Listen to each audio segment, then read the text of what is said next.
The Yahoo article on college hoops payoffs, naming names. And there's some big schools involved in this. I don't know what the attachment is yet, the paper trail, the thread that would lead to coaches here. Am I surprised at this article? No, I'm not at all.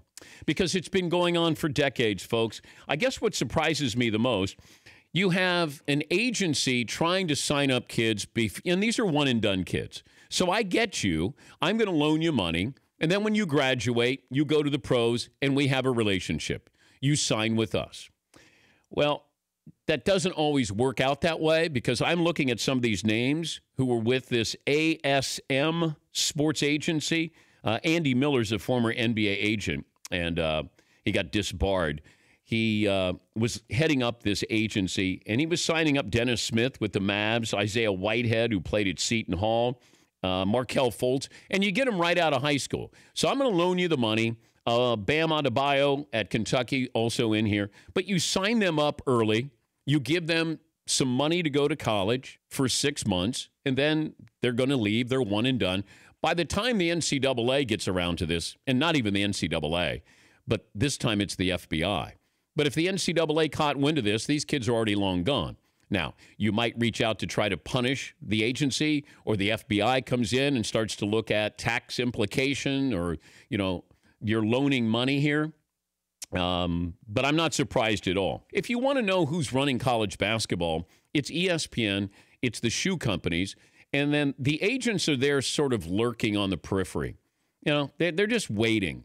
You know, and then they'll kind of slip in. And you do have shoe companies who can sign somebody, and then they can say, we're a feeder system to get them to our school that wears our gear.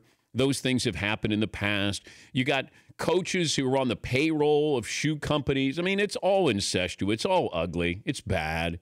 But it's been going on for a long, long time.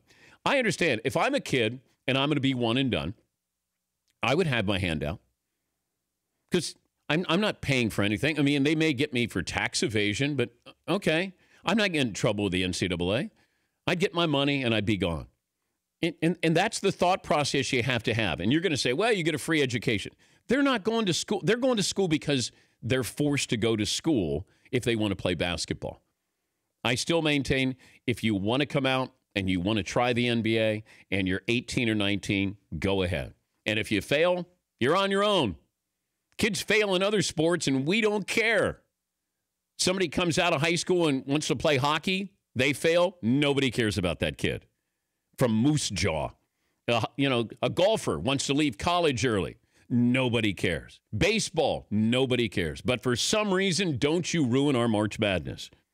You can't sit here and blame it all on the kids that they have their money out. Grown-ups are paying them. And who's passing on money here? I have grown-ups who are giving these kids benefits. And then it's supposed to be an 18-year-old or 19-year-old is supposed to have a moral compass, whereas somebody who's a 40-year-old businessman, doesn't have to have one. You know, there's a lot of people who can be implicated in this. But, it's always back to the kids. Oh, you got a free education. Why do you need you get to play basketball? Why do you need to get paid?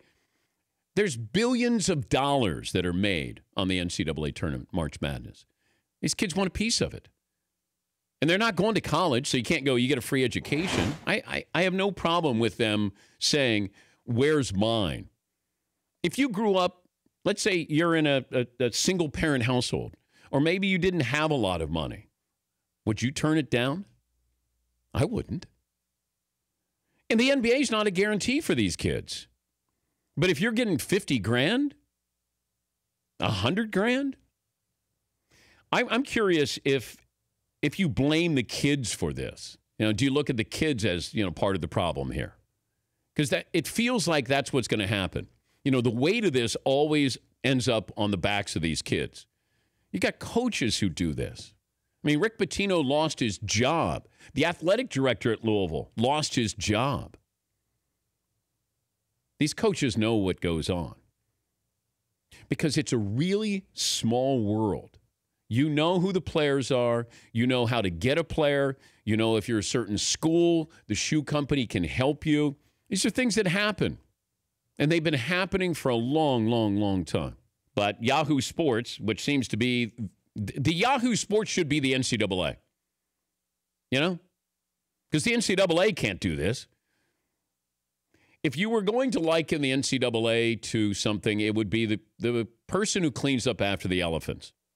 The circus is over. Yahoo Sports covered the entire circus, and then the NCAA comes in and cleans up after the elephants. That's basically what's going on here. For more Dan Patrick Show, tune to Audience Channel 239 on DirecTV or download the Dan Patrick Show app.